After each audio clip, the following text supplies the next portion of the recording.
Good evening and welcome to the Arundel Camera Club meeting for Thursday, March 5th. My name is John Milliker and I'm the club president for the 2025-2026 season. The Arundel Camera Club was founded in 1957 and exists to promote the arts, science, and education in all aspects and fields of photography. For more information about us, please visit www.arundelcameraclub.org. And whether you're watching us live or catching a recorded session, if you are in the Severna Park, Maryland area, we'd like to invite you personally to come out and meet with us Thursday evenings at 7 p.m. at the Severna Park Baptist Church in Severna Park, Maryland. Do we have any announcements from our officers? Yes, Ed.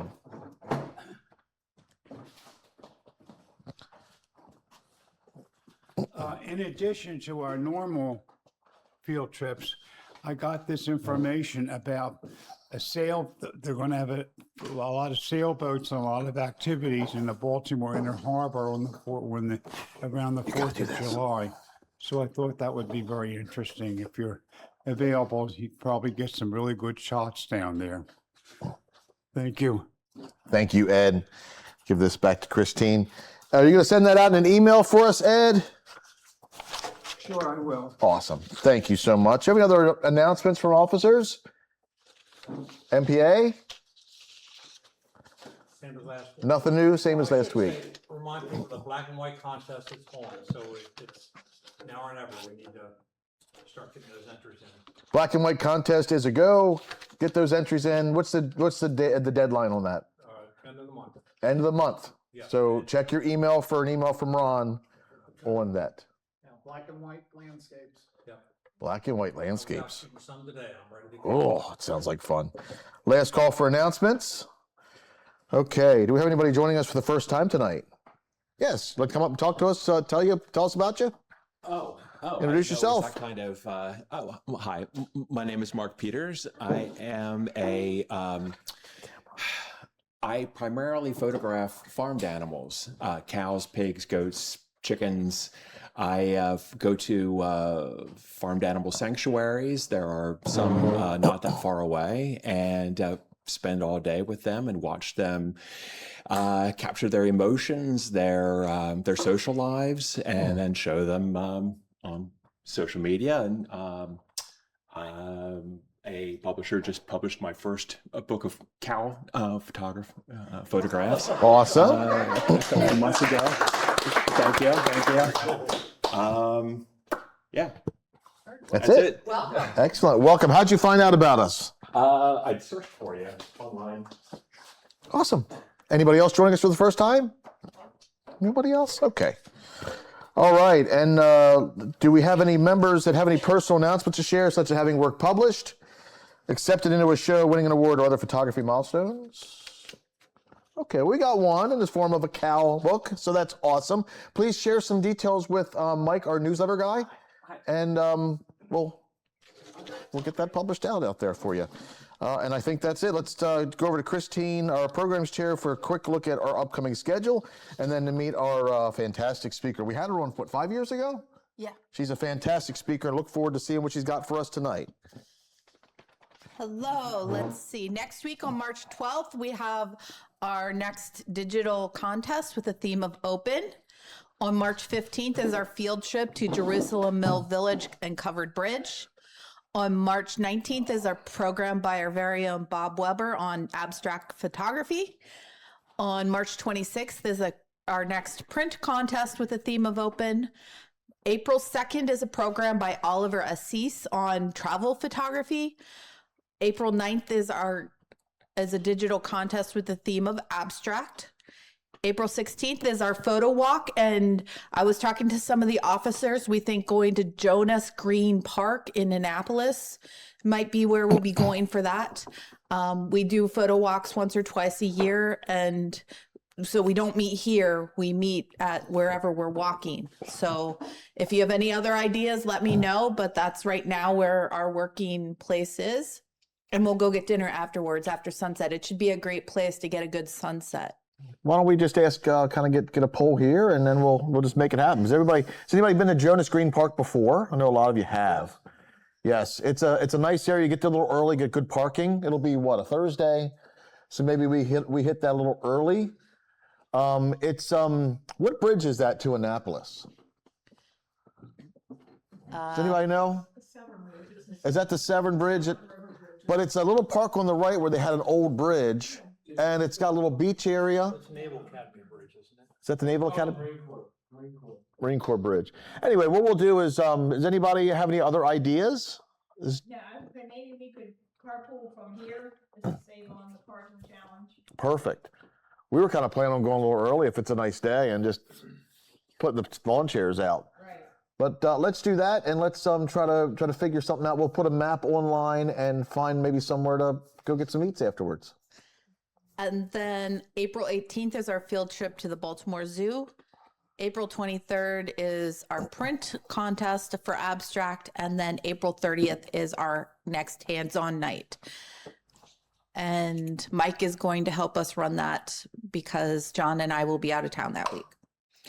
And tonight we have Irene Sacilotto, who for more than 40 years has shared her photographic experiences and love of nature with thousands of individuals through more than 300 photo classes, workshops, lectures, and tours in both the U.S. and abroad, including Iceland, Newfoundland, and Falkland.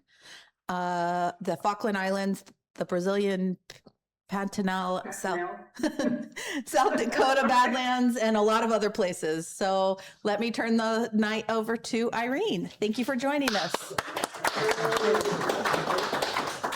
Christine, light over there. Where is?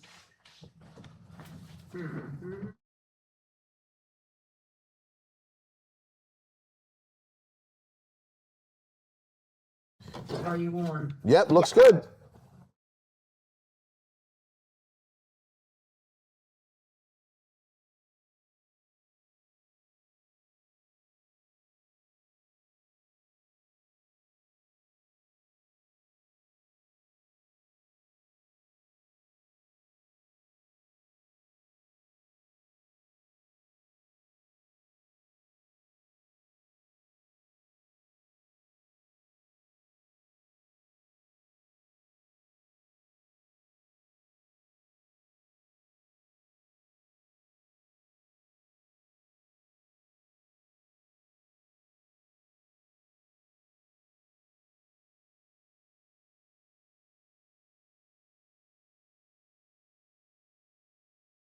It's free. You can sign up using this link here. You can also use the QR code. And I have a YouTube channel also that you can reach through my website. And it's got, it's basically got sort of a master class on wildlife photography. It's 13 components to it, 13 parts. And it covers a lot of what we're going to talk about today. Uh-oh. Okay, what happened here? That flipped to that, and that didn't want to do that. Okay. Hopefully, we will be able to proceed. Come on. Go to the next. There we go. Okay, what I'm going to talk about, a little bit about my motivation and why I do what I do, and some of the requirements for doing wildlife photography in terms of preparation and so forth. Lighting, composition, camera position, talking about autofocus and eye capture now, which is handy. A little bit on lenses, exposure technique, tips, approaching wildlife and locating and spotting animals and being able to capture action and be able to predict what's going to happen more or less. The reason why I do what I do is I just really enjoy being in the field with animals and watching them and watching the behavior. But the neat thing is I get to capture, not on film, but in images, a variety of behaviors that I don't see with the eye. The fact that a puffin can use its wing instead of flying or going through the water, he can use it to prop himself up while he's scratching. A heron can eat a small terrapin and swallow it. And why prairie dogs like to bite on each other's tails, I have no idea. And the top one is a dowitcher. Usually you think about their bill being perfectly straight and rigid, yet they're able to flex the end of the bill. There's tactile sensors there, and they can pick up organisms down in the substrate because of that. A lot of factors that contribute to successful wildlife photography. Equipment is just one of the little pieces. Knowledge, certainly, of your camera and wildlife is certainly important. Careful observation so that you can almost feel what's going to happen next. being just totally focused. My mind is not anyplace else. I'm not worried about my bills or anything else. I'm totally watching the animal and trying to get a feeling for what it's going to do next. Curiosity, I'm always curious of what they're up to, and a great deal of patience. I want to talk about patience. Lots of times I'm waiting for something very ordinary to become special, like you got a heron and it's sitting in a tree, and it's sitting in a tree, and it's just sitting there, and it's sitting there, and you wait 15, 20 minutes, and then all of a sudden it finally does something that's worthwhile. And in this case, it stretched out that wing with the leg positioned against the wing, and that made that picture special to me. The puffins down the bottom, you can just get a puffin shot or a head shot of a puffin just sitting there. But to get the two battling, that makes it worthwhile to me. And the same thing with the piping plover. Usually you might see one just sitting there, but with one preening, it made it special. Basically, you want to concentrate on what you're photographing, but also be somewhat aware of your surroundings. One of the other photographers says, keep both eyes open.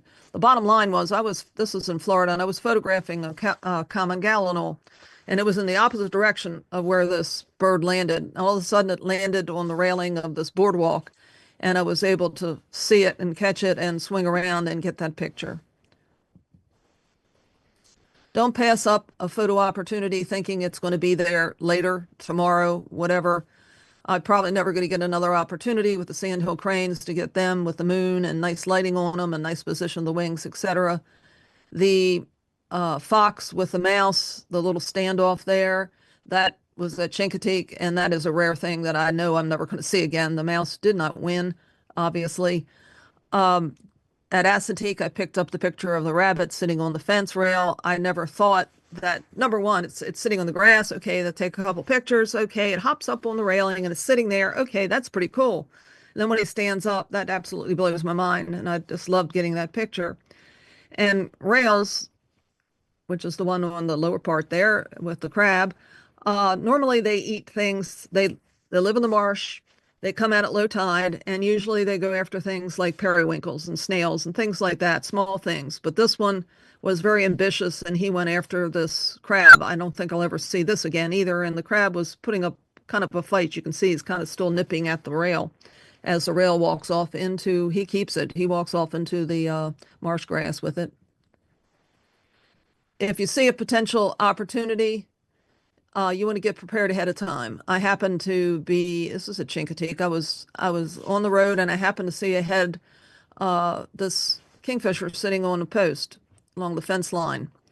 And I said, okay, that looks pretty cool. I don't know whether it's going to cooperate, but I'm going to get out my long lens. I had a 600 millimeter with the 1.4 teleconverter. I'll talk about teleconverters a little bit later. I knew I was going to have to need something that long. And I knew if he's nervous, definitely I'm going to have to be really careful approaching. I've got my camera settings set up for that background and that particular situation. And then I slowly moved the car into place, and he stayed with me for I probably shot for a half hour. He would go dive down into the water. I couldn't see that part. It was down below the brush, but he'd come up either with a fish, or he'd come up and shake off the water, or he'd come up and preen. And it was just a real joy. And instead of going to breakfast that morning, I certainly had a wonderful morning photographing this fella, or her, actually. The colorful bird is a female as opposed to normally the male. And another example of taking advantage of an opportunity, I was in one of my local parks. This was COVID. And I was looking for subjects, and I saw this cavity, and I figured, oh, there's going to be maybe not an owl, but maybe something like a woodpecker or something hanging out there. And I see this little gray thing, and it's a little squirrel. And for about 4 days, I kept photographing this particular little cavity, and I got all sorts of action from these little guys. There were about 4 of them in that cavity. When shooting, I'm constantly trying to refine the images. I'm asking myself, like what's going to make it better? If it's going to stay there, do I want detail, behavior? Do I want an environmental shot?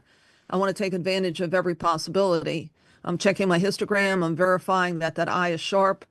I can push a button and magnify an area of the frame. Is the shutter speed fast enough? I'm going to take a good look at that for whatever action's going on. I'm going to look at the background. I'm going to run my eye around the edges of the frame, and I'm going to look for some problem shadows and hot spots. They may be on the subject or they may be on the background. And the bottom line is you don't beat yourself up if something didn't turn out. You learn from your from your mistakes. The more time you're in the field, the better off you are. And you guys have a great program where you're going out in the field together and you share ideas, and certainly camera clubs and Zoom programs like this are a real benefit these days to y'all.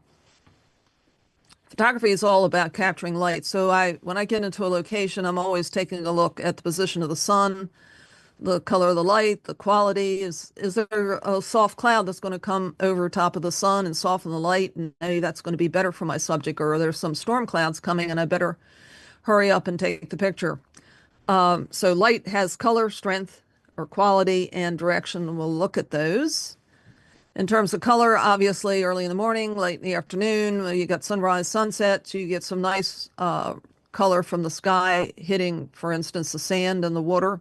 One of the things with the shorebirds down the bottom on the left is that I saw them up the beach further, and I also saw where the sun was hitting the sand and casting the orange light in that area. So I'm sitting there waiting for these guys to get to the point that they're in that colored area before I start taking the pictures. The ibis photo was not taken looking towards the sun. It was taken in the opposite direction. Lots of times your clouds will pick up color. So look all around when you have a sunrise or sunset. It's not just in the direction of the sunrise or sunset, but it could be behind you. It could be above you. I definitely try to shoot early morning, late afternoon, or when the light is soft, and it's soft at that time of day. And I also enjoy shooting when the light is soft, period. You have more time to shoot, and I'll talk a little bit about softer light. But early in the morning, late in the day, the animals are more active. And with that turkey, early in the morning with that warm light, you picked up those beautiful iridescent colors. It's a Rio Grande turkey. One of the things I mentioned earlier is pay attention to shadows and if there's problems. And when the male turkey leaned forward, he covered the face of the female with his shadow. So I had to wait for him to pull back. With the bighorn sheep, I like the way the light just created, shows you the texture of the horn. That was also late in the afternoon, and the sun was just about all the way down when I got the picture of the fox, and he looks a lot redder with that particular light than he would otherwise. He's really pretty. So quality of light, soft light, early in the morning, late in the day, you have light cloud cover, you have a light haze layer, or you have some open shade.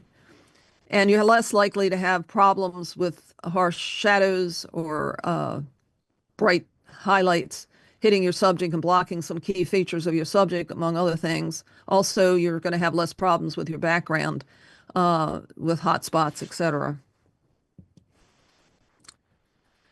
With this willet, it was taken at the beach, and there's a wave coming in. And if the sun had been really bright in the sky, that white area at the top would have been a lot more offensive than it is now. It's just a minor problem here, or at all a problem.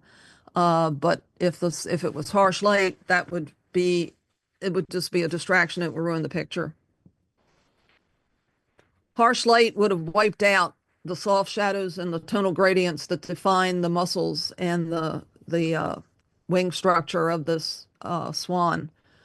So you can get to see detail with a white subject when the light is soft, but as it gets brighter and brighter in the day, all that detail disappears.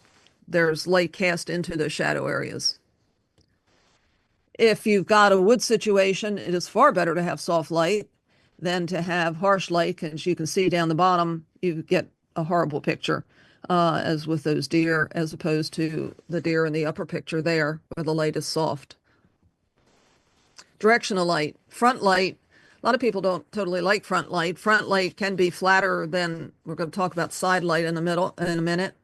But in this case, this is a black-bellied plover in winter plumage, but it does show the nice detail in the feathers and texture on the legs, so that's fine. It's a nice picture. It's got a highlight in the eye. He's got movement. And the other thing that really fascinated me about the picture and about the scene was these orange things. These orange things are called sea pork. and they're what's called tunicates. They're filter feeders, and they're colonial, and they'll sometimes occur in the bays, and that's what happened here. And I had never seen that before. Side light can be quite intriguing. It breathes life into a picture. It's often more interesting and engaging. A great blue heron just sitting on the side of the road under, say under early morning. This is very early morning light. Side light is beautiful. If he was just sitting there, like you usually get a picture of one where it's kind of middle of the day, he's not going to look so hot.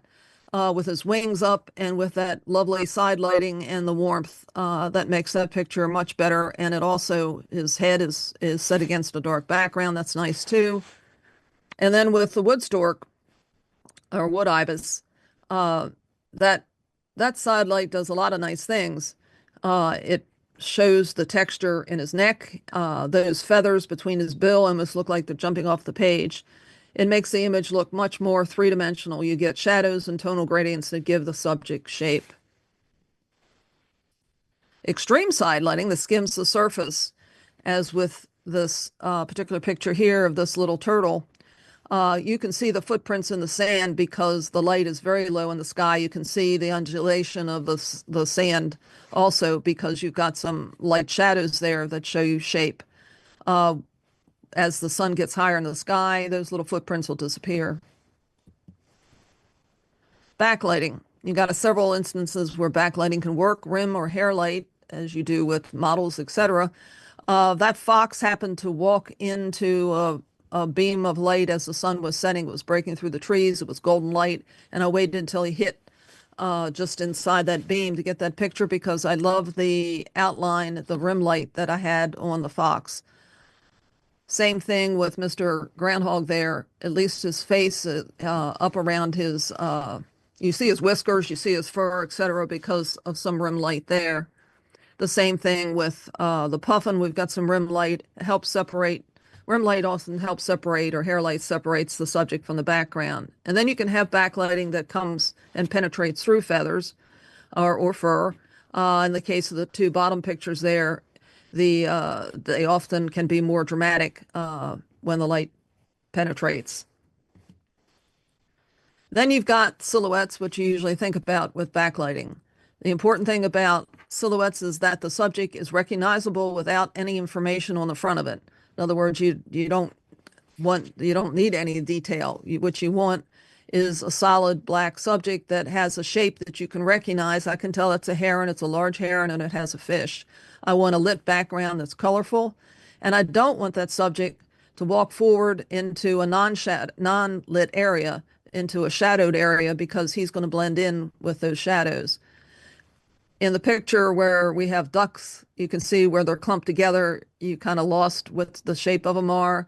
If they go up against the grass, you lose the shape too because they're moving into an unlit area. With the penguins down the bottom, I'm flat on the ground. If I had been higher up and standing, all I would have gotten is the upper part of the penguins. I would not have gotten the full body. So by laying flat on the ground with the camera on the ground, I was able to get that picture.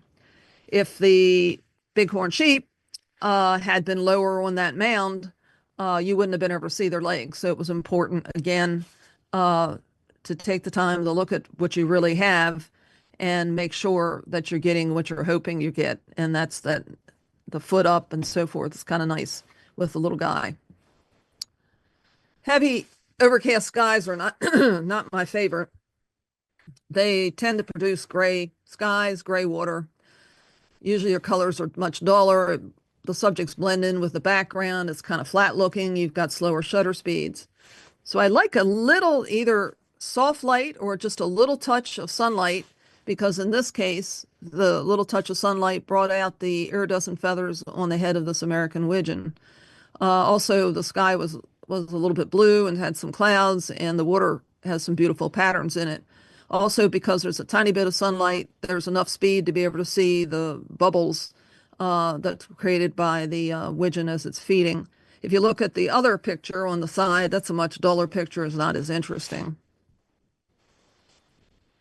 Again, a little bit of sunlight in the early morning, late afternoon, a little bit of sunlight in the air.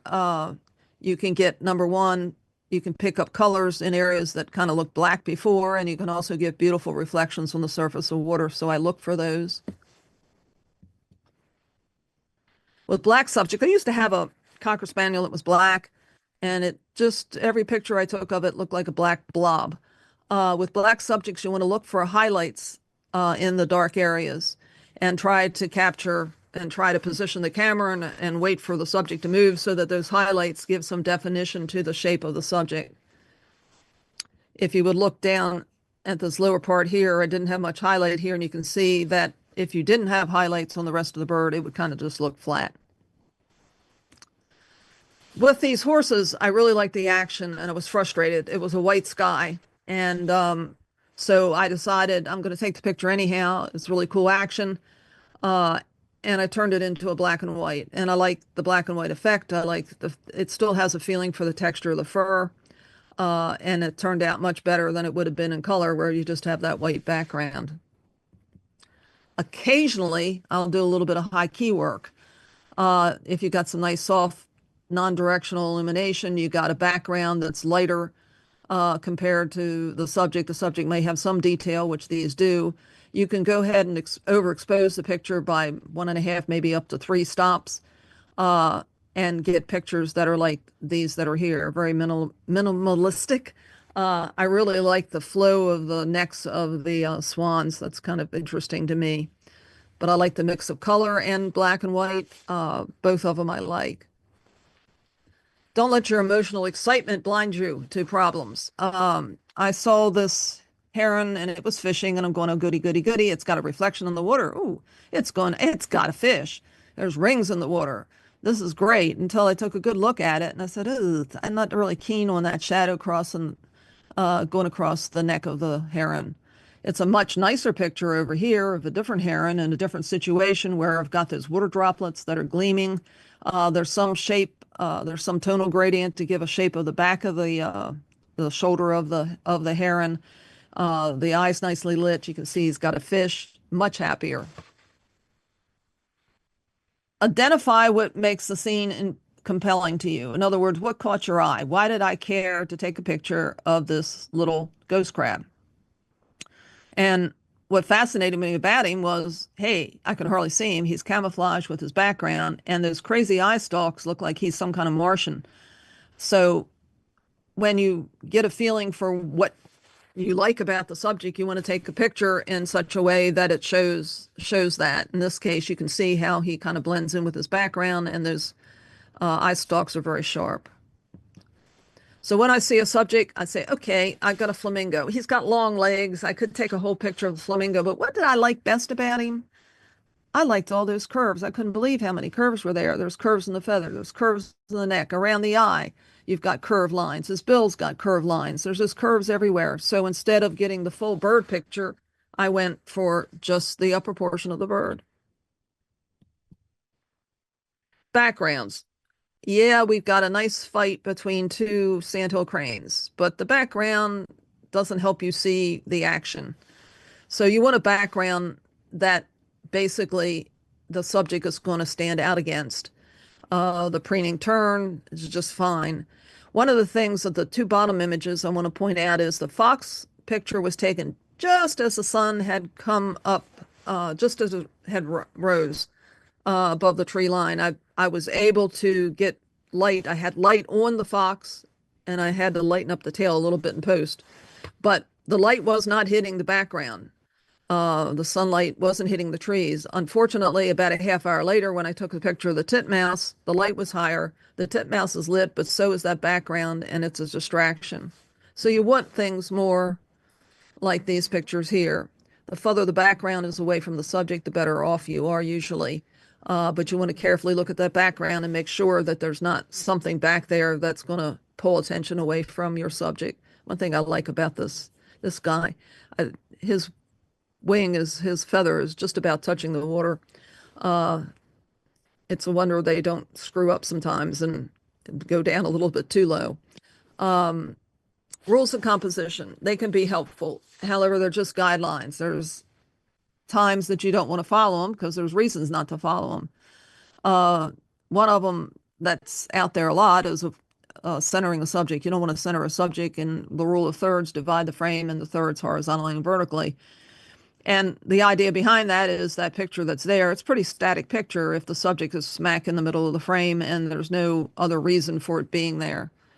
Don't cut off portions of the subject. Sometimes that comes up. Odd number of key elements over even number can be preferred. But we'll see in the case of the butterflies at the top, we've got the wings cut off. Okay, broke one of those rules. The kind of flowers gets kind of centered. Broke another rule. There's 2 of them, not 3. Even number, broke another rule, and it's just a fine picture. The same with the osprey. The head is kind of in the middle of the frame, but we've got those wings up. We've got splashing water. We got a reflection in the water, and I'm perfectly happy with the way it is. There is a little more room to the left side, and that's a good thing too. I'll talk about in a second, leaving room for where the subject is looking or moving. And then we've got the displaying heron at the bottom, and him being in the middle and the feathers, these nuptial plumes, creating a circle around him, it seems appropriate for me for him to be in the center, head to be in the center.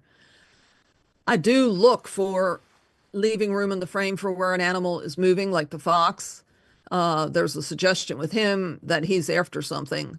Kind of creates a little bit of a story, makes you think a little bit, just like with the cheetahs there. What are they looking at? Maybe there's a gazelle, maybe there's dinner, or maybe there's a threat.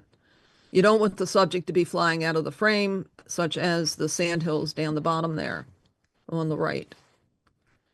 Another thing I every once in a while I'll do is accidentally cut off a portion of a subject. And you need to be aware of that. I like having, okay, the raccoon, his feet, you can't see. They're in the grass there. But I have an idea of approximately where they are.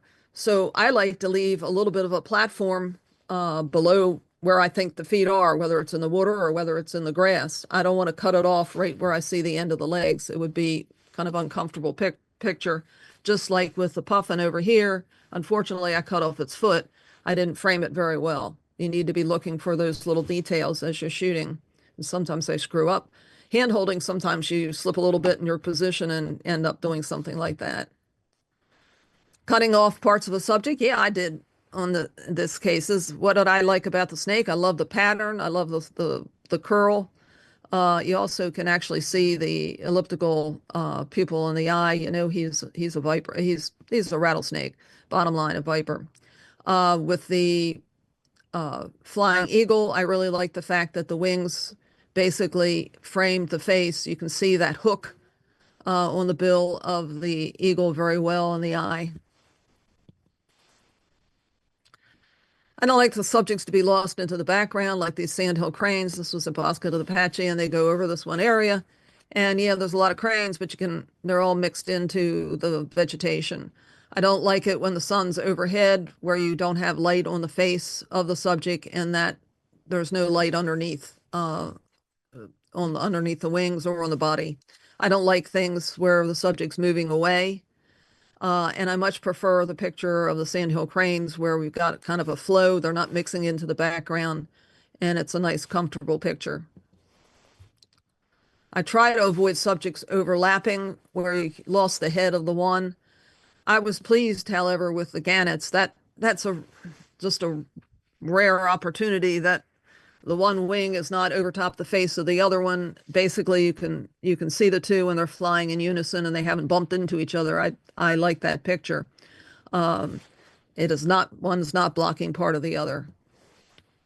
And you want to think about framing your subject too. The little warbler there is framed by the branches. The raccoon is framed basically by the sides of the tree where the cavity is that he's in right now.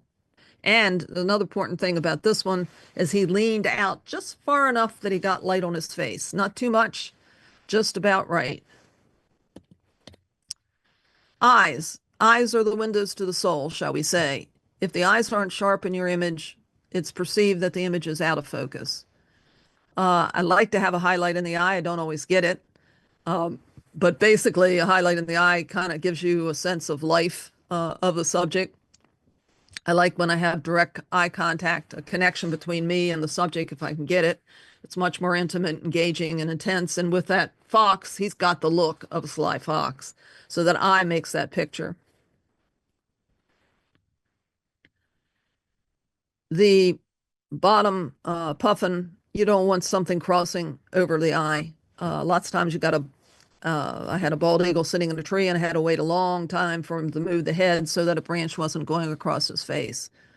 With the little bunny here, when I had the camera on autofocus, it would lock on the grasses and the eye wouldn't be sharp. So I had to manually focus on the eye. So I'd get it close and then hurry up and manually get the eye in focus. It's usually best to shoot eye level with a subject. Probably heard that one before. It's much more intimate. You get less body distortion, and the background is usually smoother, and because it's at a distance. A couple ways to blur the background. Longer lenses have high magnification, and high magnification means that you have less depth of field. So that background can blur out more easily. The closer you are to the subject and the further away the background, the better things are. Also to give you that nice smooth background. And also those long lenses often have, well, if you have it on a large aperture, you can get that blur background, and that's kind of nice. Long lenses, like the 600 millimeter. I shot this with a long lens, and I was at a distance, and I was not quite eye level with him. But because I was at a distance away from him, if you notice, your angle, basically, the line of sight to the subject is more horizontal than if I was closer with a shorter lens at that same height with the tripod, and I would be shooting more down at the head of him. And with this picture, it almost has the impression that he sees me and I see him, and there's that direct eye contact, which I like, but it wasn't done at exactly eye level.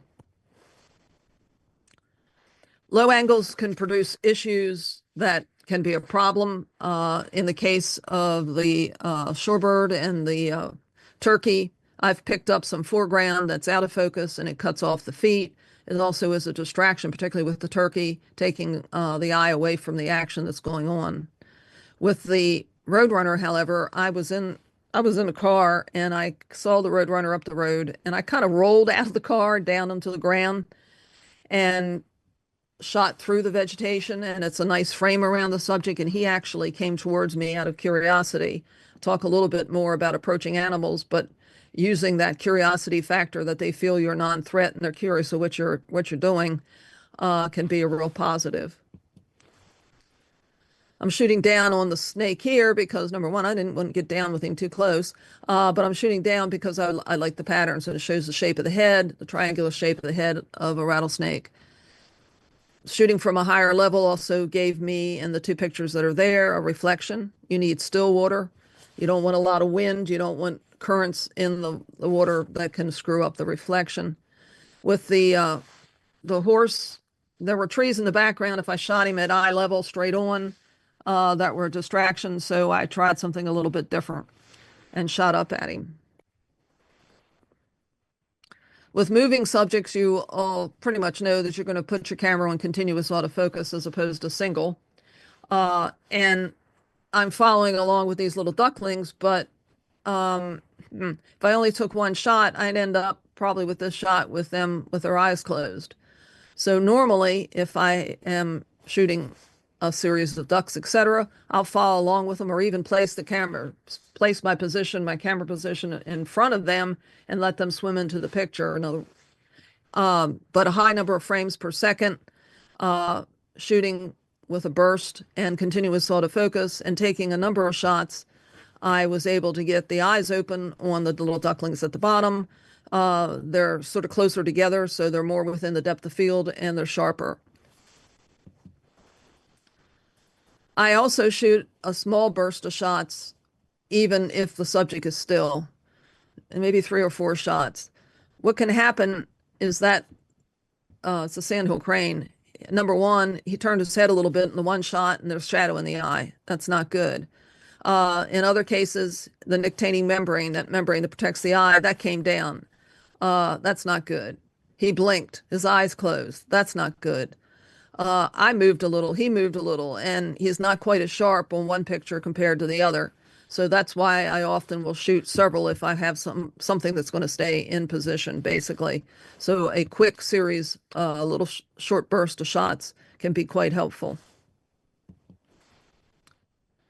A short burst of shots also helps if you're hand holding the lens.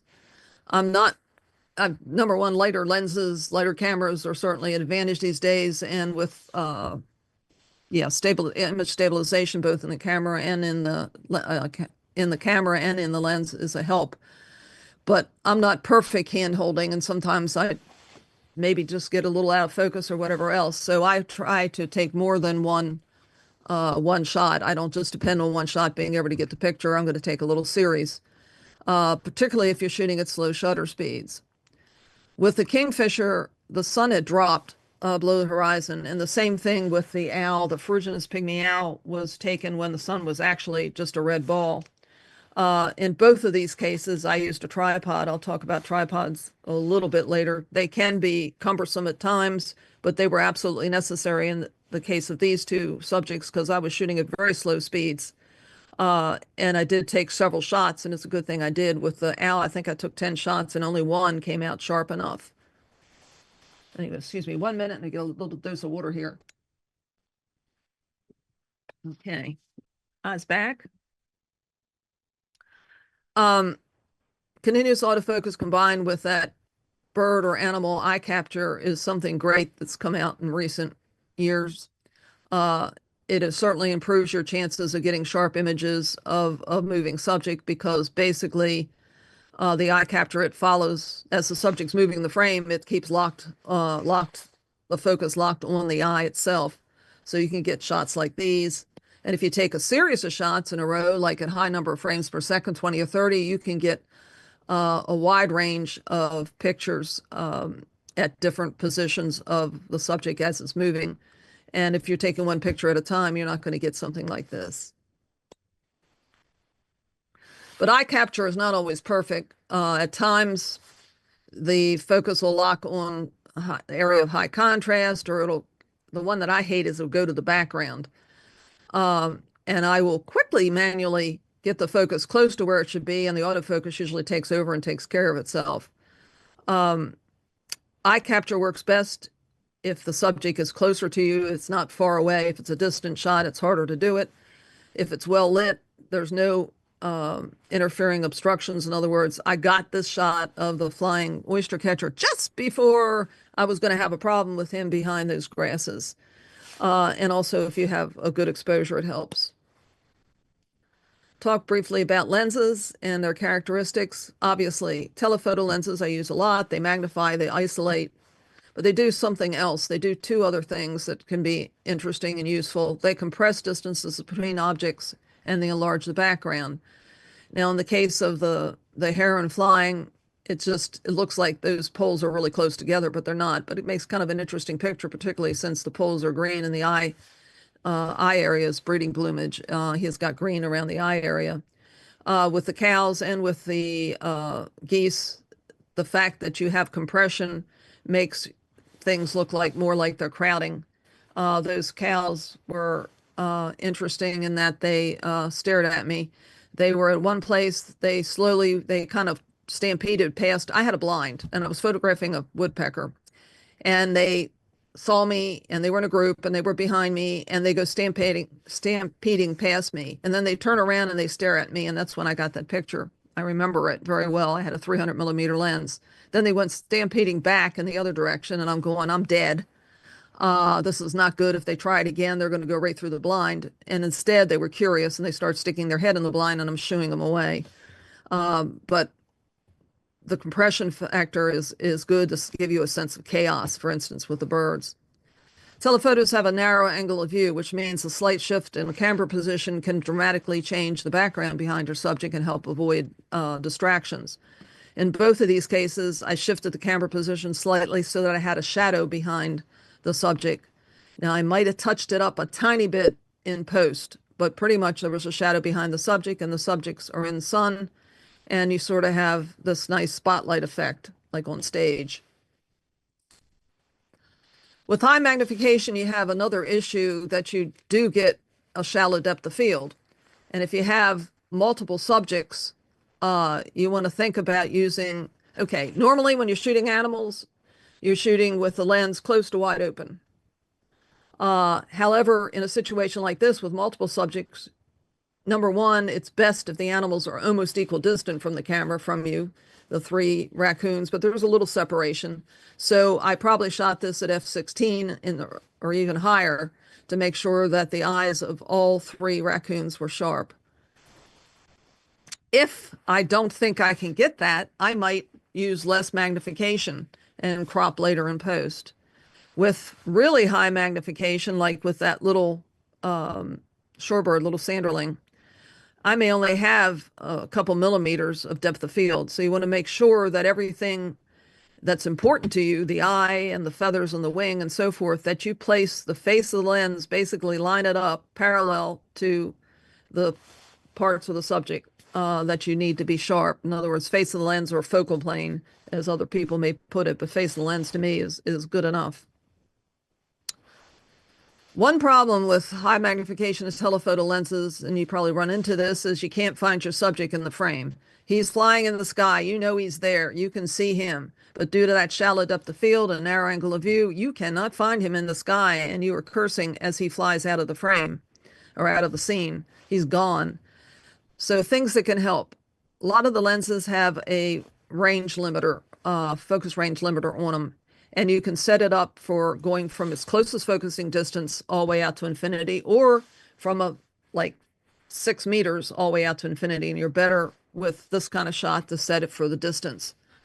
Also, you can try finding something that's about roughly the same distance away with that the subject is, some bushes, a tree line, even maybe the water surface, so that the lens elements don't have to travel as far to try to find the subject. If you have a zoom lens, you can start with a wider view and then go ahead and increase magnification as you got him in the frame. And the other thing is sometimes I've got the camera, maybe I have it on crop mode because the last thing I shot, I like using crop mode periodically because it allows me to compose a little bit better and see that I got everything sharp and so forth. But for something like this, you probably want to put it on full frame mode because you want a wide view to be able to get him in the frame. And then if you do want to go to crop mode, you could. One of the things you can do for yourself is go to the local park that's got a lot of flying geese or seagulls or the beach and practice trying to get the subject in focus as it's flying or moving.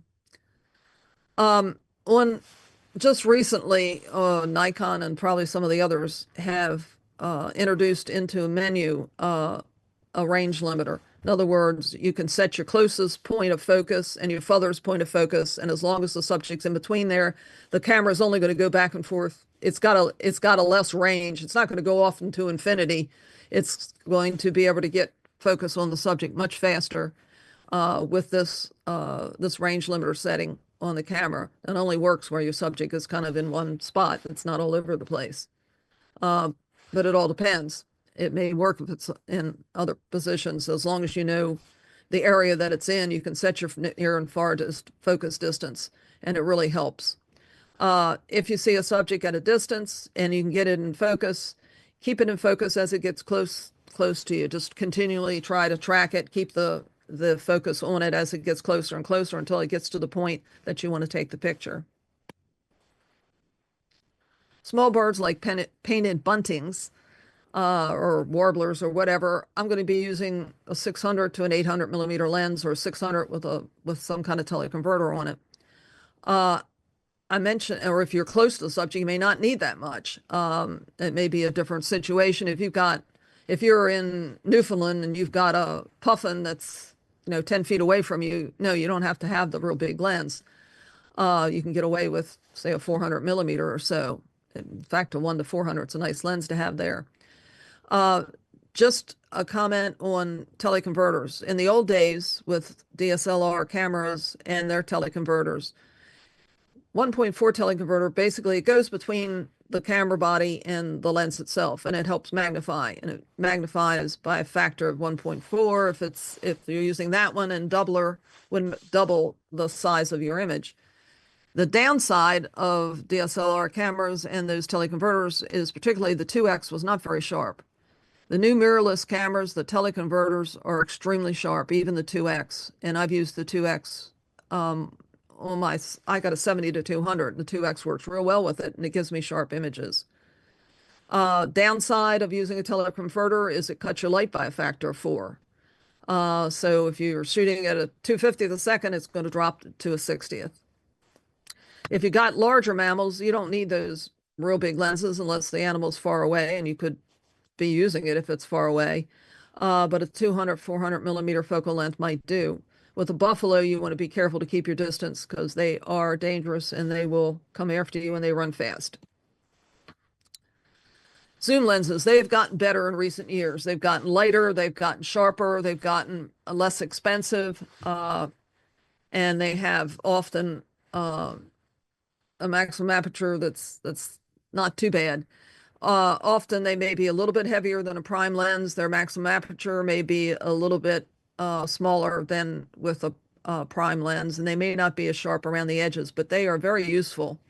And I have a lot of people that go in my workshops that have either a 1 to 400, or some of them have the 180 to 600 millimeter lens with them, and it gives them a lot of opportunities to get different subjects at full frame.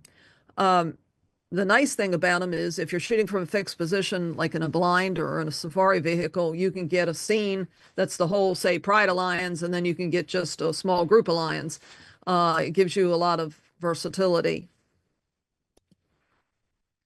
Wide angle lenses are nice to pick up a sense of environment, so it adds a story it adds to the story that you're trying to convey, like these desert bighorns that can climb amazing walls of rock. And of course, if you're at bosque and the birds are starting to fly off and are going overhead, obviously you want a wide angle lens, and you want to have that handy as well as your long lens for maybe doing close-up shots. And the same thing, you can see that bighorn sheep sitting in those formations at Badlands in South Dakota. I want to point this out. I mentioned earlier, I saw this sandbar, and I saw it was loaded with cormorants. I didn't necessarily see the pelicans at the time. They were there at different times. But I came back to the site several times, and the first time I came, I might have gotten a picture like this lower one here, and I didn't have as much magnification. I wasn't as close, and what I didn't like was I was picking up the bridge in the background and the sand in the background, the other side. When I did it again, I did it closer and with a longer lens setting. And the first time I did it with a fairly wide open lens. And that ended up being a mistake because I'd get my first line of cormorants sharp and the rest of them were blurred. If I checked this, I used an f11 for this particular shot. Maybe I could have used a little bit more to get more of the birds in focus. But I like the fact that the pelicans are all in focus, and at least the front cormorants are also in focus. And it really shows how they really packed up on these sandbars. But it took more than one time to get the shot. Shutter speeds, we'll talk about exposure just real quick. Shutter speeds, you need faster shutter speeds, like 0.002 of a second if you got a subject moving rapidly or going across the frame horizontally or fills the frame. And you may need it even faster with other situations, but you can get away with slower with slow moving birds, maybe 1,000th of a 1,000th or 1/1500th of a second, maybe with this flying spoonbill. And if the bird's just sitting perch, you might even get away with a 1/250th of a second. But if you've got hummingbirds or you've got ducks that are popping up out of the water, you probably want your shutter speeds to be faster, like 1/4000th of a second. But you can play around also with slower shutter speeds and do some panning, et cetera, and get some abstract type images like the ones below. One thing that's nice, if the birds are flying in the wind or breaking to land, they move slower. So that's a good thing to know. You can probably get away with slightly slower shutter speeds with that kind of situation. And if you see feet extended with birds anyhow, you got an idea of where they're heading and where they're probably going to land, and you can get their focus right on them as they're coming down. Birds tend to land and take off into the wind, so think about your position of the light, but also your position in the field to be able to capture the action. And usually they're slowing down some when they're coming into land. F-stop, that's the other part of exposure. You've got your shutter speed, your f-stop, and your ISO. F-stop is your lens opening. The lower the F number, the more light gets into the lens, and you can use faster shutter speeds, lower light situations. The downside of a low F number is that you get less depth of field. In other words, if you're focusing on that warbler, you've got 1/3 of depth of field in front of the subject, 2/3 behind.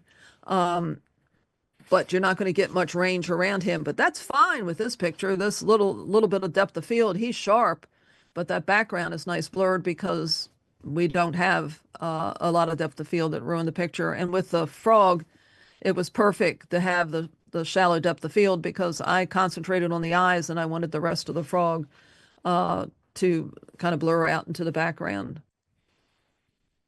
ISO is the sensitivity of the sensor in your camera to light. The higher the ISO, the more sensitive it is, so you can shoot at faster shutter speeds in low light situations. The thing about the ISO is that it depends, it's camera dependent among other things. The higher you go with the ISO, the more you pick up electronic noise, which appears almost like grain that you see in film. But the newer cameras have less problems with high ISOs, so it depends on your camera. I have one that doesn't do well above I did have one that didn't do well above 400 ISO. So you just want to test out your camera and figure out where your limits are. And the other thing that's really nice, and we've got some blur here. This is a better situation here, but software can help reduce this noise situation now. Topaz Denoise is AI is a plugin that you can put into Photoshop or to Lightroom. DxO has something, and Lightroom itself has a denoise feature as well. And it can really keep your image of your subject, my fox, sharp, but the background, it can take care of some of that noise. Auto exposure modes. I do use aperture priority sometimes. I've also used auto ISO. In both cases, in aperture priority, you're setting the aperture and the ISO, and the camera's going to set the shutter speed, and you want to make darn sure that you picked a high enough ISO that the shutter speed is going to be fast enough to stop the action. With auto ISO, you set the speed and you set the f-stop, and the camera picks the ISO for you, and you can limit how high it goes. The usefulness of these two is that you can react fairly quickly. And if the light goes up and down on a standard scene, this is a scene that's pretty average overall, and the light goes up and down, both of these modes, that'll automatically adjust for the increase or decrease in light. But there's a downside to them, and you might want to be using manual exposure mode where you're setting everything. You're taking a meter reading off the subject and you're using that. And in the case of these two examples here, the marmot, that background is very dark. If I shot with an auto exposure mode, what happens, the camera would say, oh, look at all that darkness there. I bet you this scene is really dark. I'm going to give it a long exposure, and your poor little marmot's going to be overexposed. And that's whether you're using auto ISO or aperture priority. Now, you do have exposure compensation that you can play with some. But the bottom line is I would spot meter off the marmot with the camera set in manual, and where he moves or whatever else isn't going to make any difference as long as he's staying in the sunlight. With the flying macaws, they were flying in front of a lit background and then a dark background. So bottom line is I took my reading right off of the macaws in the sunlight, and I kept it to that pretty much the whole time. And bracketed a little. I always bracket a little bit if I can. Okay, similarities between the hunter and the photographer. And both of you are going to be using some knowledge of animal behavior, and I'll talk about that in a little bit. But you might use decoys. You might use cover scents in case of an animal that has a good sense of smell, like a coyote. You might use the salt lick for deer in your backyard. Game calls, hides or blinds, and that thing there that looks very weird is a ghillie suit. And you can go and sit against a tree with the suit like that on and the camera all covered up and shoot, and the animal theoretically may not see you if you don't move. The big difference between a hunter and the photographer, of course, is the obvious one. Your animal's alive and you can share it with other people. But the big difference is distance. A hunter can shoot something and be successful 200 yards, 100 yards, no problem. You can't do that. The more distance between you and your subject, the more the conditions of the atmosphere can interfere with image sharpness. You get heat ripple, and you can see that really well at times on a really hot day, but you can have dust, haze, mist, fog, moisture in the air, temperature changes. They all can affect the sharpness of your image. Your success mainly is based on either acceptance or concealment, total concealment, like in a blind or with like the ghillie suit. So let's talk about how to approach animals if we're talking about acceptance. You don't want to walk directly. You see an elk out there. You don't want to walk directly towards him. You want to get a sense of where he's moving and pick an indirect route that's going to intersect where he's heading. And you want to emulate his movements. You want to keep a low profile. You want to move slowly. You want to periodically stop, meander, act totally disinterested. Make no sudden moves. Don't stare at him. And his curiosity can be your friend, like with that deer up the top there. He just stopped and took a look at me. If the animal looks concerned and quits its activity that it's doing, is sitting there eating, and all of a sudden it looks up and it looks nervous, and then it starts to trot away and it's going some distance, maybe it goes a little distance and maybe you can move in a little bit. But if he keeps going, this is not a situation that you want to continue with. It is unethical, basically, to cause changes in the behavior of the animal that could be detrimental to it. Don't watch out for loud noises like rock shifting, wearing shiny objects, noisy clothing, perfume, soaps that are not typically in the environment. It's not probably a good idea. If an animal has a good sense of smell, like the anteater, move in downwind, he's got a horrible eyesight, so he's easy to approach that way if you move carefully and slowly. And photographing from the water, you're likely to get accepted much better, whether you're in a kayak, a canoe, and with the seal down the bottom. This was in Iceland. I took off my boots and I waded out into the icy water because I was determined to get a picture of him. And eventually the tide was coming in and he was sitting on a rock and he kind of floated off the rock. And then eventually I panicked a little bit because the tide was coming in and getting closer to my camera, but he floated right by me. And I've seen that with ducks in Alaska before. Same thing if you're in the water. Photo blinds. Where do you want to put a photo blind? You can get photo blinds. There's companies there. You can go to Dick's. You can get them fairly cheap and adapt them to photography, but you want to put them in a place where the wildlife is going to frequent, like a pond, a feeder, some kind of watering hole, some kind of end of a inlet or whatever that they tend to hang out. There are ones that you can get. This one actually came from overseas, but you can also make something that floats on the water, but you're standing on ground. And I got one of these and I tried to use it in Tangier in the lagoon, and the bottom is so soft that it will not work. I get stuck in the mud. This chair blind is great. It's made by those companies at the top. You sit in a chair, you can use camouflage netting and whatever to surround the camera, and you can look out, and it works really well, and it's light. You can move it, you can put it in its little case, etc.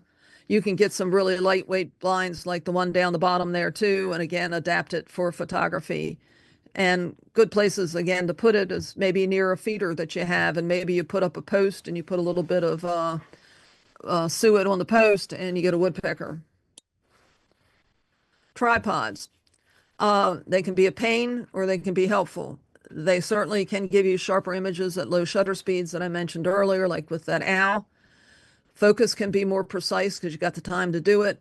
You can refine your composition better, look for problems better than if you're hand holding and you're not fatigued. I was photographing whales, trying to get anyhow, in Newfoundland from a shoreline, this place called St. Vincent's, and the whales come close to shore when the capelin run, small fish.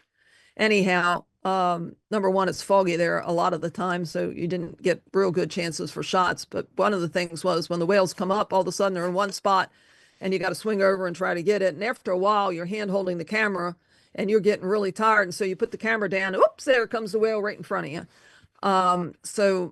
Having a camera on a tripod does help you avoid that fatigue. You want one that's fairly lightweight but can support your heaviest lens. You want one that comes to eye level without any kind of center. Mine doesn't even have a center focus, center stalk to raise and lower. And if you can get one that goes down to ground level, by mine, I can pull out pins and get it pretty low to the ground. That can be really helpful. And also, I bought from Really Right Stuff. They have a very sturdy tabletop tripod. It's adjustable and it can get extremely low to the ground. And I use that a lot with the puffins. I could get low to the ground with it, still have it on a tripod, not hand holding, although part of the time I did hand hold. But it was quite useful, and it's sturdy. It's not a flimsy thing. You don't want a flimsy tripod. With my workshops, if somebody has a tripod that's flimsy and number one, it can blow over in the wind, etc., you want to keep your hands on it. But the bottom line is most people end up throwing it in the trash before they go home. Whether to turn off image stabilization with a tripod is camera and lens dependent. You want to check with that with your dealer, manufacturer, or whatever. Some people like monopods. I am not the greatest with a monopod, but bottom line is you can sort of create yourself a tripod, put the monopod sort of out at an angle and your legs back, kind of creating a tripod shape. I'm not terrific at it. I tend to either use a tripod or handhold. And with that, oops, one other thing, sorry. You can, on top of your tripod, you can either use what's called a, like the Wimberley mount or a gimbal. It allows this whole camera system will be balanced and it makes it easier to pan and move along with your subject. I also use a large, it's a Arco Z ball head. If you're not used to using one, I've used it for years and I'm not bad panning with it. You can adjust the tension on the ball. It can support that long lens, and I will use this part of the time, and it's smaller and easier to transport and not as heavy to put in your luggage. But there's some lighter weight gimbals now out there that are also good. But I like the Wimberley is very smooth operating. Another thing to point out is when you buy a lens, you want to, and it's a long lens, you want to make sure that it has a tripod collar, that you're mounting the lens onto the tripod with the collar and not with the camera. I've seen people with like a 300 or 400 millimeter lens and they're mounting the camera on the tripod, and that is not a very stable system and easy to work with, and you can damage the camera among other things. The nice thing about the collars is you can loosen the knob on the collar and you can rotate the camera horizontal, vertically very quickly. I use the car as a mobile blind at times in places where the animals are used to seeing cars, like with the wildlife loop, like at Chincoteague or like at Bosque del Apache or Merritt Island, and particularly in places where the road is adjacent to water, but you can follow your subjects back and forth and you can get some really great shots. And I can move along. Also, I use a beanbag at times on the window of the car. I don't usually use it the way this picture shows. It's not really, I usually use it on the sill. But you can buy a beanbag that's filled with, you can fill it with rice, you can fill it with beans. Some of them come with plastic pellets. It just, and birdseed works well. And at times I put it on the rim of the car, but sometimes I will, if I got a situation that I want to shoot from outside the car, I'll take and put it on the hood of the car and shoot, or on the roof of the car and shoot with it. Hand holding, you want to make sure that you brace, keep your elbows in, maybe brace against your knees. One thing that really works well is to find some kind of firm support, like a tree or a pole or a fence, and rest the camera against that. or rest the lens against it, and you can shoot at very slow shutter speeds. Locating and spotting animals. It's habitat dependent. If I'm in one area, I'll be able to spot animals fairly quickly by their tone, shape, or color. In this case, it's the shape I can see. I scan the scene. I see green, green, green. Oh, there's not green there. That's a rabbit. I scanned the scene at an airport in South Florida. Good old Tamiami Airport was a good place, and I scanned the area of the field there, and I look for those yellow eyes. If I'm in the Badlands, however, it takes me a day or two to begin to pick up the subjects and what's breaking the appearance of the topography there. It's a little bit different. So I might be a day. I get to be the next day, the second day I'm there, I'm a much better spotter than I was on the first day. Knowing where the animals are repeatedly found, Badlands, there's a place, at least with the young sheep that the bighorn sheep that they tended to hang out, and that was Pinnacle Overlook. There are tidal pools. Chincoteague has a famous little spot where the water runs underneath the road and it flushes fish in. When the fish are coming in, you might catch this is a cormorant catching a fish that I couldn't believe it could swallow, but it did. Great places to look for some of the smaller mammals is at picnic areas, picnic grounds, campgrounds, where food is knocked down to the ground and the food scraps are picked up by chipmunks and squirrels, etc. And if you're shooting shorebirds, remember that they run out to feed in the wet sand as the waves go out, but they're going to come running back towards you when the waves come back. So you can kind of predict where they're going to be, but it helps you out. Where water is channeled is a good place to find birds because there usually is accumulation of food, some kind of macroinvertebrates, which attract fish, etc. So in the case of the night heron there, that's what was there. It was right alongside a culvert. The loon was actually feeding near a bridge abutment, and the two bottom ones are near culverts. And the one there, Pleasure House Point down in Virginia Beach, the one end of the pond there is a good place for the herons because they hang out near where the water flows back and forth. Other things, you want to look for fresh water. Animals need fresh water, food, and shelter. And particularly when water is scarce, like with this coyote, was a good place to kind of stake out to get some pictures. The lower picture on the left is of a pool of water that was larger earlier in the year, but as the summer comes along, the pool shrinks and there are fish in there and they become concentrated. And so you're liable to get a large number of herons or other birds or other animals coming to feed on the fish that are there.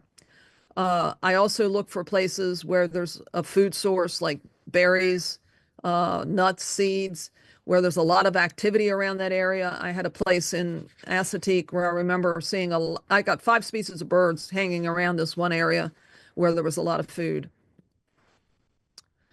Knowing preferred habitats, they're going to go look for woodpeckers on some dead wood, dead trees, etc. And animals vary where they are with both seasonal, but also with weather. For instance, the horses at Chincoteague or Assateague, when it's real hot, might go out towards the ocean. They might go out towards the ocean to avoid bugs. If there's a storm coming, they may go towards the forest and you may not be able to find them. So knowing a little bit about how they behave under different weather conditions is useful. And knowing what birds hang out. For instance, night herons hang out in marshes. So that's, if you want a night heron picture, that's where you're going to look. In wetlands, that's snipe. I check out dead snags post bare branches because some birds like to come back to the same perch, among other things. And raptors like to have a high viewpoint so that they can hunt for prey from that high viewpoint. That kingfisher kept coming back to that same snag. That little swallow there, a lot of birds that have nests nearby, like a swallow, like a tree swallow, it's near, maybe they have nests underneath the bridge or whatever else. They have a place they want to stop first before they go into that nest to look around for predators. So it's a good place to plan and pre-focus and try to get a shot of the subject. Movement is a real help in terms of being able to find a subject. The picture on the upper left is a American bittern.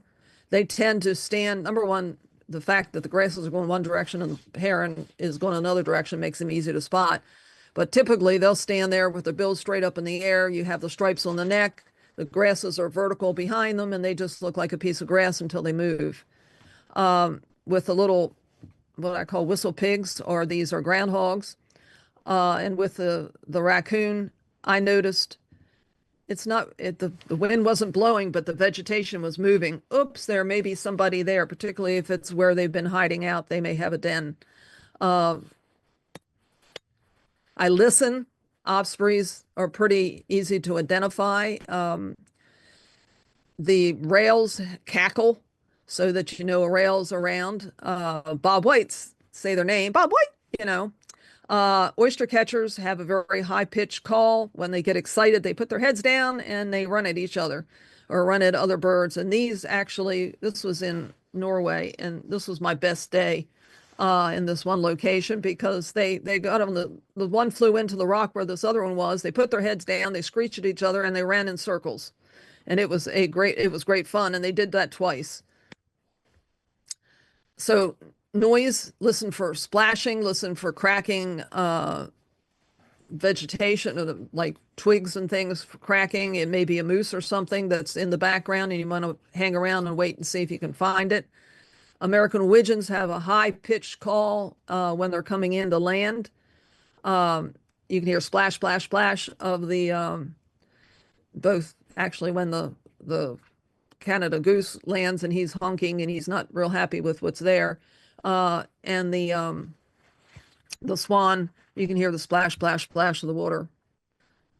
By the way, nice app to have to try to learn how to identify bird calls is called Merlin. I sometimes walk around the neighborhood with it and try to figure out what birds are around the neighborhood. It's kind of cool. Other things that tell you something's going to happen. Okay, the kids got their mouths open, mama's going to come, and that happens. The osprey is calling. Usually there's a good reason. Usually his mate is somewhere flying around, or there's a predator, maybe a bald eagle hanging out. But you see him calling, okay, you might get that picture, but you're starting to look around for that which initiated that behavior. I look for trails, well-used trails, like with that fox. There was a definite trail through the woods where they used to come out into an opening, but they're dusting areas, mineral licks where with those mountain goats, it's likely to find the mountain goats. I look for tracks, like from the muskrat. I look for ripples in the water, and all of a sudden there's the beaver. Owl pellets under a tree, whitewash under a tree could give you an indication that there's been an owl hanging out there. I monitor behavior of other animals that indicate something is wrong in the vicinity, like the prairie dogs may yipe because there's a coyote or a burrowing owl around. So not only do I pay attention to the animal that's behaving that way, but I'm going to be looking for the predator. Squirrels will bark, twitch their tails, run if there's a fox around. So I'm going to look for the fox. If you have a group of birds that are of the same species, if one takes off, usually others will follow. If one lands, usually others, like the terns there, when the first set comes in, other birds are going to come in and land with them. And then, with the little chicks there down where with the Canada geese, the kids all follow mom or dad. Where to go? Protected habitats like the Brazilian patinal, Katmai in Alaska is a good place for bear. Lake Clark is also bears, Lavard.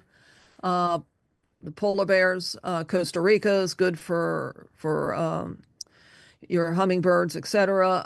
Iceland is good for puffins as well as Newfoundland.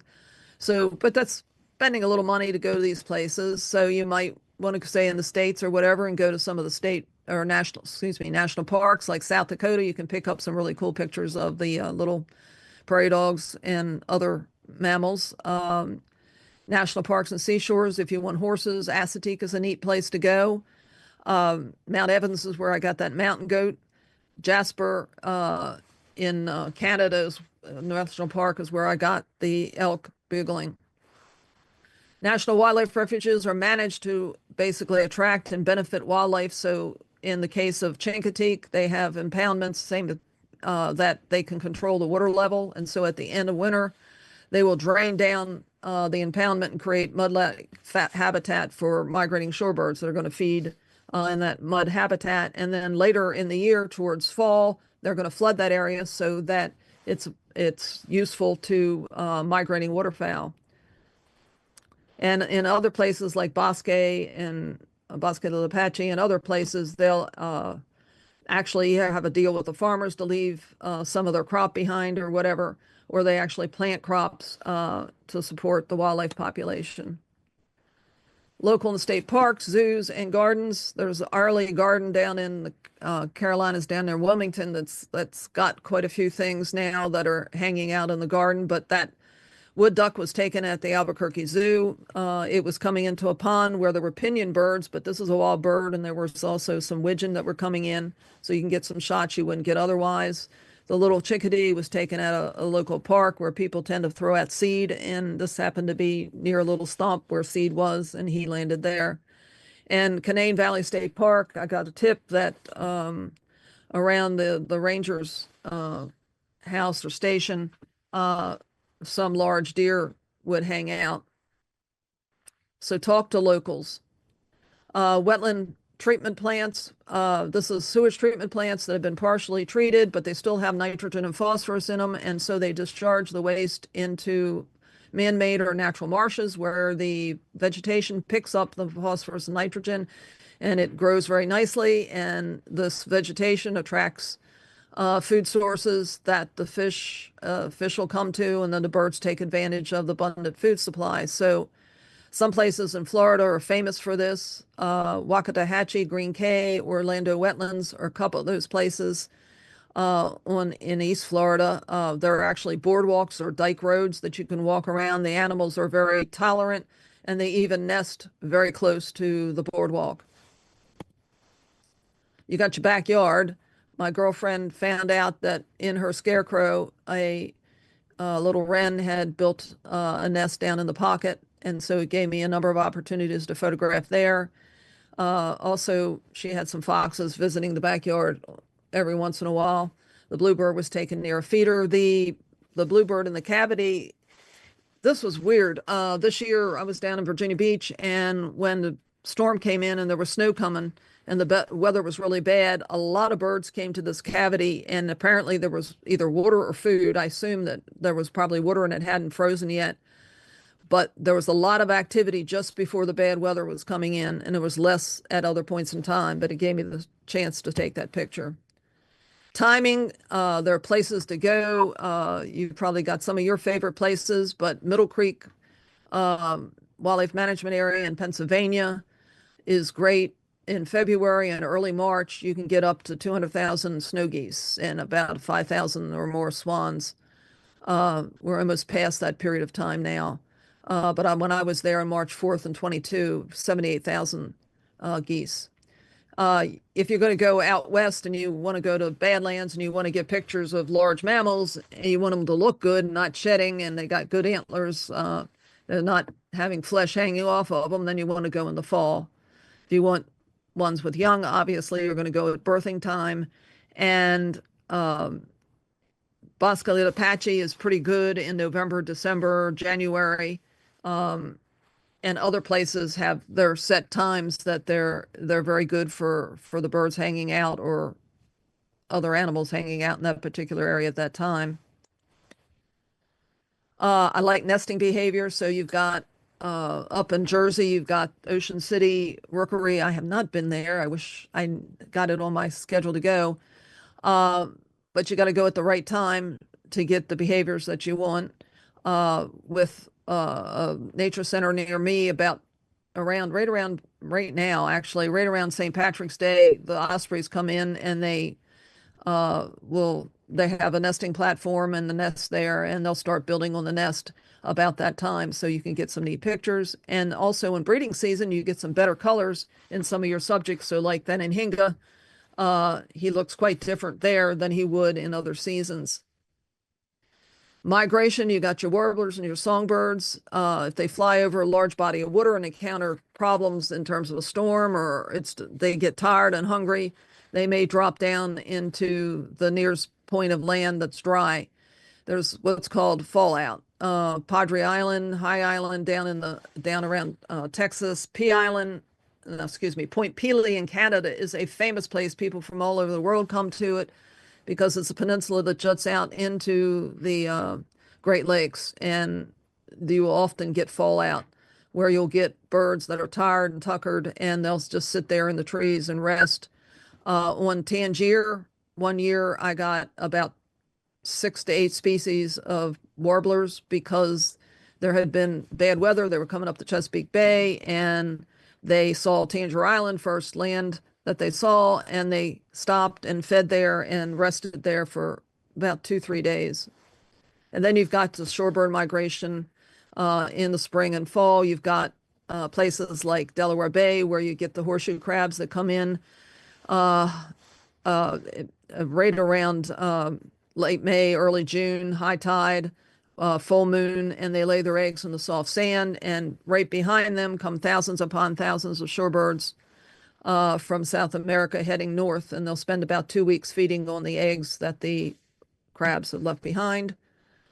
Anticipating action, and I'm getting to the point that I need to quit, but anticipating action, wings down often indicate they're going to fly. Chatter, a lot of nervous head moving means that if you have a flock of birds, they're going to take off. Sandhill cranes lean forward before they fly. If you've got a bird that's got lowering himself, he's got his knees bent, probably is going to push off and take off. There's decoy behavior. There's pair bonding with some birds like the puffins and the gannets that you can get some really neat shots. If a bird is preening or is taking a bath, lots of times they're going to flap their wings and ruffle their feathers, so good shots there. If one animal approaches the other, you're going to expect some kind of reaction, friendly in some cases. In the case of the chickadees, it looks friendly, but in the other cases, these are not looking too friendly. There's a lot of disputes. And there's also competition for food. So you can get some action. Ethical behavior, don't corner an animal, don't block its path. If it seems uncomfortable, negatively reacting to you, you want to give up your activity. Don't chase after it. Don't toss food at it. Don't clap, whistle, or try to disturb it to get it to look around to you, and be respectful for others in the field. Last thing is your own safety.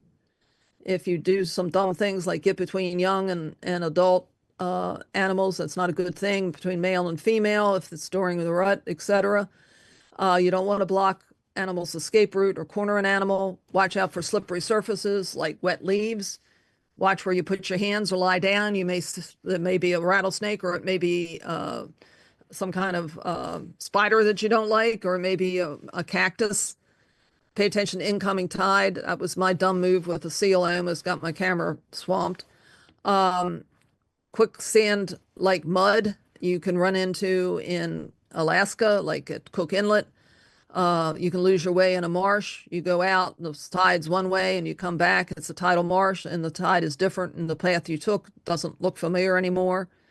Watch out for Lyme disease in this area. I spray my clothes with, Sawyer has a repellent that you spray on your clothes, you let it dry, and it will help you it'll kill ticks. Watch out for hidden holes. You want to put your sunscreen on, drink lots of water, and use your telephoto lenses when you have a dangerous subject.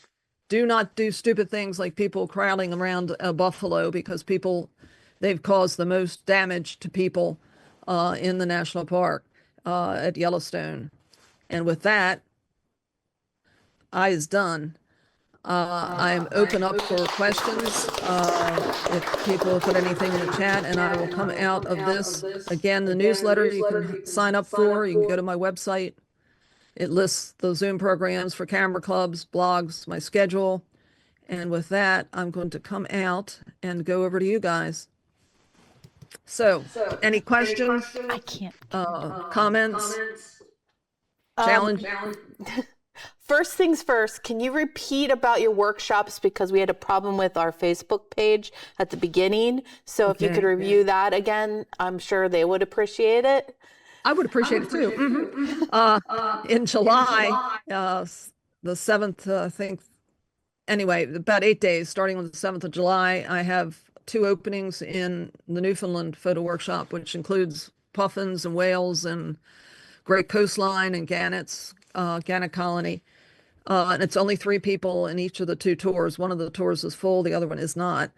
And I travel with a Suburban. The other workshops I do, Outer Banks, Chincoteague. Right now I've got one coming up in April at ACC. It's a fairly inexpensive one. It's a weekend program, and it explores Chincoteague National Park, but I also do one at Chincoteague at times. I probably will do it this year. I don't have the price on it yet. I was hesitating because I needed to see what the conditions were there. They're moving the regular beach, and there may be some changes in the beach road and whatever. Anyhow, but it's going to be okay this year, so I'll probably go ahead and do it. Sometimes West Virginia, Southern West Virginia is this year, Northern West Virginia up around Blackwater Falls and Canaan Valley. That'll be probably next year. Tangier Island is one that I'm doing in the fall. Lots of times I do it in the spring, but I'm doing it in September this year. Tangier Island is in the middle of the Chesapeake Bay. It's a waterman community. It's unique, and it won't be there forever. And it's 3 elevated pieces of land where there's houses, and in between it, there's marsh. And so you have wildlife, and you also have pictures of the watermen working, and we go out on a charter boat trip and so forth with that one. So that gives you some ideas. Usually 6 to 8 people max. Assateague's a little larger. Assateague Island Alliance sponsors it, and you register with them.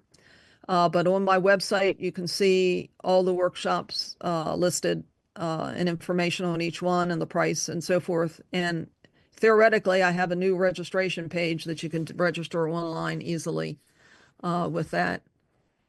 Now, did that help some? And my website is www.ospreyphoto, Osprey is in the bird, photo, no dot in between, .com. And from there, you can see a place to sign up for the newsletter that comes out usually every other month, and sometimes in between. There's a place that you can see my Instagram. There's a place you can see my YouTube. You can click on the little icon at the top for Facebook and for my YouTube channel that has the program. It has a 13-part program of wildlife photography, plus a lot of other little short videos on wildlife. And with that does that cover it? Yes, thank you. Any questions in the room?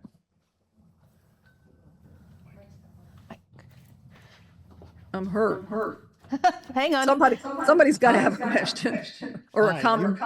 You mentioned several programs for denoising your images. What about the built-in functionality in Lightroom? Have you tried that? Is that not I've comparative? tried that. It's fine. Also, it takes a little longer, I think, than the one I've been using. Topaz, just because I like it. But the one in Lightroom is good too. And some people like the one in DxO. So I would try it. It's right there. You don't have to get anything. You don't have to pay for anything separate. And it does a really good job. So that's a good thing. Any other questions? What else? I use Lightroom and I polish things in Photoshop. So I start with Lightroom. They've gotten so much better with the masking there, but often for fine-tuning things and so forth, I'll flip the image over to Photoshop to work on it. I try to minimize. I don't like spending a lot of time on post-processing. My time I like in the field. I have a question. I'm a beginning photographer, and I have a kit lens. And if I could only get one lens or rent one lens, what are your thoughts? And of course, I'm a beginning photographer. Large or small? More mammals, less birds. 1 to Is that 400 helpful? 1 to 400. is a nice one. 2 to 5 is a good one too. Thank you. If you're a person who don't have the funds, just don't have the means to do all of this traveling all over the world, and you're from Maryland, I'm quite sure, right? Where Right. would you suggest that we go in Maryland? Some of the best spots right Like here. I say, the Assateague is not all that far from where I'm northeast of Baltimore, about 15 miles. You got Conowingo Dam for the eagles. I have not done much there at different times of the year. It's in the fall. It's good. They have a Facebook page. You may want to tag into that to see what people have been seeing when. I don't like Blackwater that much, but that's on the eastern shore, near Cambridge. I never had as much luck there as I've had at either Chincoteague or Assateague. Assateague's about 3.5 hours from me. Chincoteague's a little further. Those are the places that I typically go. I haven't been to the zoo for a long time. I don't know how good that is. DC, Huntley Meadows is another place that a lot of photographers go. I have not, getting around DC is a pain in the butt for me, but that would be another place to consider. They've had some very good luck there. I'm trying to think what other one. Oh, those are the main ones. I've got Mariner Park near me, but it's hit and miss and it's not great. But I've got a chance for ospreys and some of the smaller birds. You may have some local parks. You guys are going to a place, you're going to have a walk somewhere down in Annapolis. You can see how that place works out. I don't know whether that helps or not, but that's the couple of the places that I typically will go. Anyone else? Anything on Facebook? And I'll spend some time there. I'd like to spend a week at Chincoteague or Assateague or a little bit longer. The weekend workshops, people can get a lot of good shots just on the workshop, and then because I scout things out ahead of time, but I like staying long enough that I get a feel for where the animals are and how they're behaving and what's where. You mentioned the Rookery in Ocean City. Do you have any additional Okay, information on that? it's not in Ocean City, Maryland. It's in Ocean City, New Jersey. There's another one in York, Pennsylvania. I think it's on an island, but the one it's near the visitor center. It's near a bridge at the visitor center in Ocean City, New Jersey, and it's from what I've seen of the pictures, they're fantastic. So it's a really good. That's not all that far, but it's not Ocean City, Maryland.